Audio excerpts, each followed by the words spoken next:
আমার ছোটোবেলা থেকেই বিড়ির পকোড়া খেতে খুব ভালো লাগে, তার জন্যে বিড়িগুলো ভেঙে ভিজালাম। এটাতে অনেকটা টাইম লেগেছে আর অনেক পরিশ্রম লেগেছে। বিড়ির পকোড়াটা তখনই খেতে পারবো যখন বিড়িগুলো ভাঙবো, তারপরে বিড়ি ভেজাবো, তারপরে বাটবো, সেরকম অনেকটা টাইম লাগে। সেই রকম যে কোনো কাজে পৌঁছানোর জন্যে যতটা পরিশ্রম করা দরকার ততটা পরিশ্রম করতেই হবে। তার আগেই যদি ক্লান্ত হয়ে যায়, হাঁপিয়ে যাই, তাহলে কোনো দিনেই পৌঁছাতে পারবো না।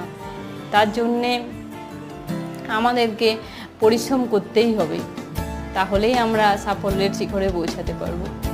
আর আমার ভিডিওগুলো যদি আপনাদের ভালো লেগে থাকে তাহলে সবাই অবশ্যই লাইক, কমেন্ট আর সাবস্ক্রাইব করে দেবে, তাহলে আমি আরও নতুন নতুন ভিডিও নিয়ে আসতে পারবো।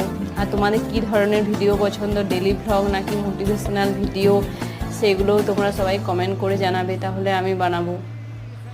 টাটা।